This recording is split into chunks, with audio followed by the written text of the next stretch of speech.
Assalamualaikum warahmatullahi wabarakatuh. Kamusta kayo lahat mga hamsyahri? Magandang gabi at araw sa inyo lahat. O, ikaw na ba? Magsalam ka muna sa kanila. Assalamualaikum. Iba ang video natin na yon. Tingnan natin kung gaano magaling mga Pilipino. May challenge ako sa inyo ha. Tingnan ko kung sino sa inyo magaling. Sagutin nyo sa comment section. Yung unang challenge. Ano sa isip nyo? Ano yung challenge yun ha? Alam nyo ba? Hindi nyo alam. Sige, tanong ko na. Siyempre, ikaw ang may question niya. Hindi, tanong ko na yung alam ko yung challenge, hindi nila alam siyempre. Pero yung sagot niya, sagot niya kung marunong sila magsagot. O kung 100% Filipino kayo, kung nag-aral kayo sa Pilipinas sa school, yung unang question, ilan lengguwahe meron sa Pilipinas? Ilan lengguwahe meron sa Pilipinas?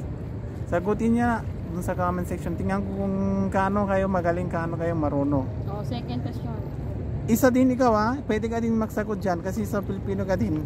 Huwag kayo palagi ako itanongin bakit putol-putol yung Tagalog mo. Siyempre hindi ako taga Pilipinas. Search namin sa Google. Hindi po din ako lumalaki sa farm, your honor. Your honor. Kaya hindi ako marunong mag-Tagalog masyado. Siyempre hindi ako lumalaki sa farm. Wala akong 35 hektarya ng piggy farm at saka 130k heads na manok na poultry pang itlog. Pangalawa, ilang taon ang bansa ng Pilipinas? Ilang taon ang bansa ng Pilipinas? Wag yung independent ha. Wag yung bago yung independent. Yung tingnan ko kung marunong kayo about yung history nyo. Tapos, ilan kilometers square ang Pilipinas?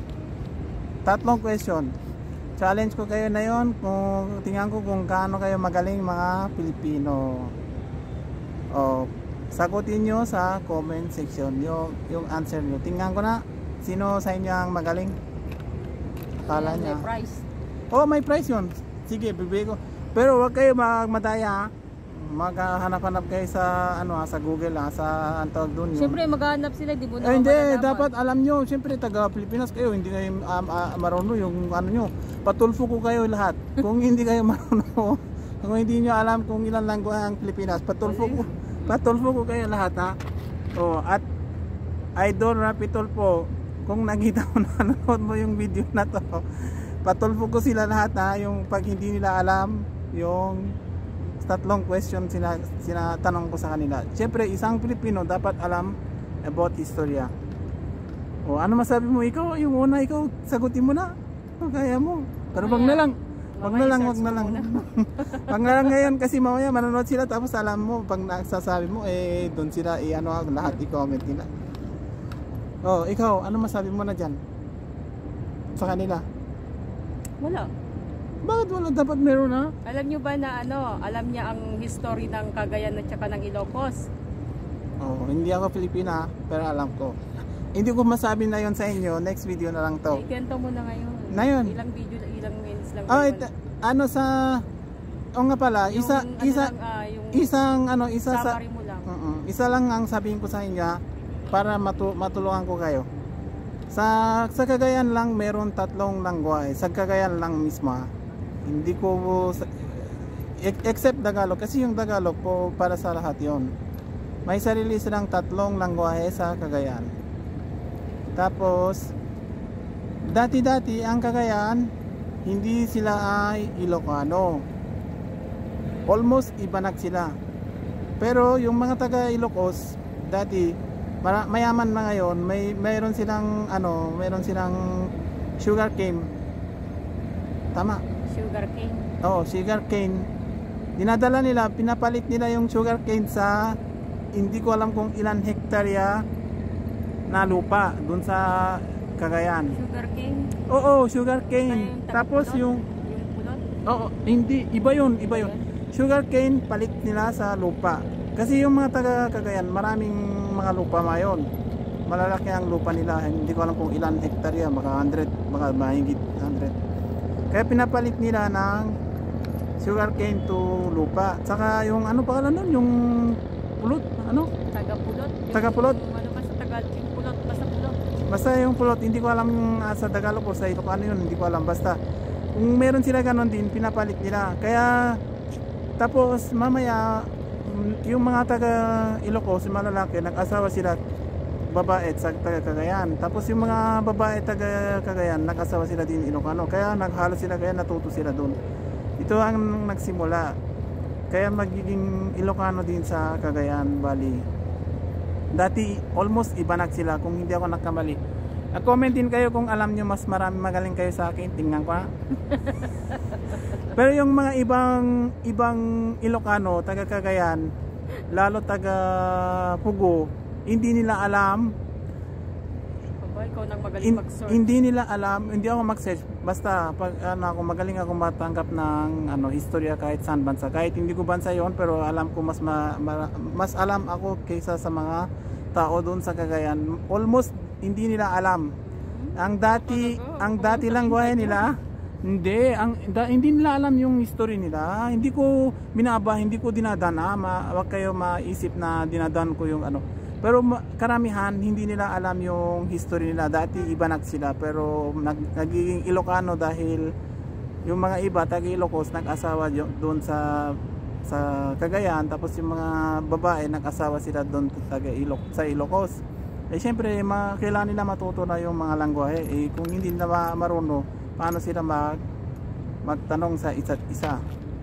Ito yung isang istorya, nagtulong din ako sa inyo at may 3 langwahe doon sa Cagayan.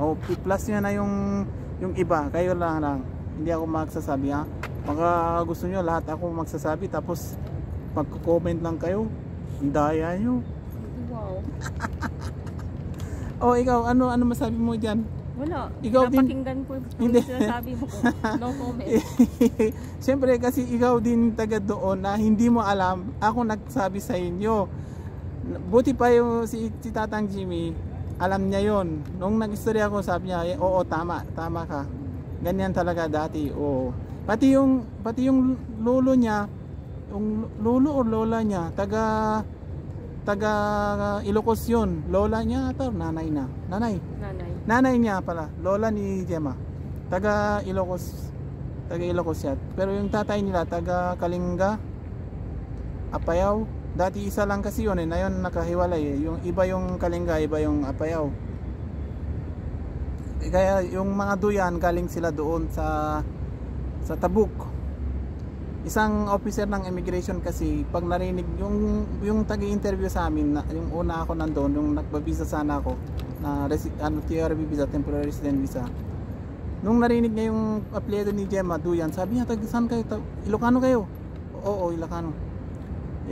Taga-saan kayo? Sabi niya, Cagayan. Ay, bakit may Duyan din sa Cagayan? Kasi karamihan mga Duyan doon sa Tabuk. Oo, baka kasi yung nag-story, yung lolo nila pala taga doon, lumipad sa Cagayan. Kayo isip kayo. Tingnan ko na kung sino magaling sa inyo. Lalo yung mga student ha.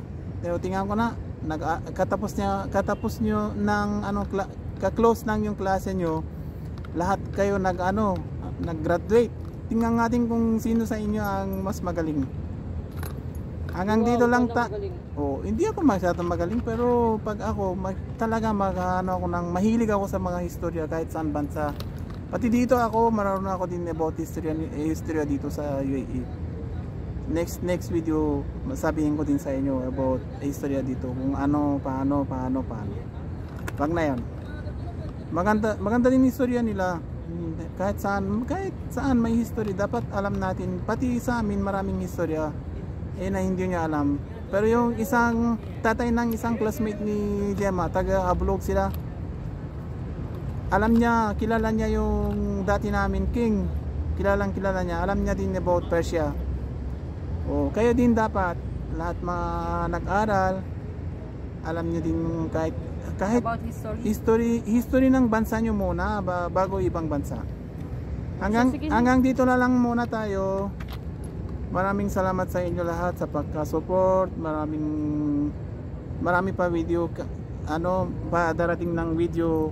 Mag-like kayo, manonood kayo, mag-share din kayo, magsabi din sa mga iba, paki-share, share para mas marami tayo dito, para mas masaya. Kasi pag mas marami, mas masaya. Wag kayo kalimutan din yung subscribe our channel, YouTube channel. Sajem The Iranian Couple. Akala niya hindi alam. Sajem The Iranian Couple, Iranian Filipino Couple Live. Oh, alam mo lang magtawa dyan, ha? Hindi, pinatawa ko siya para makaiba. Kasi pag nakita ko siya kanina, parang konting malungkot. Masakit kasi yung ngipin. Ay, naramdam ko yun, kaya alam ko na. Sige, hanggang dito lang tayo muna. Maraming salamat sa inyo at magandang araw at gabi sa inyo lahat, mga Hamshari. Khudafez. Khudafez.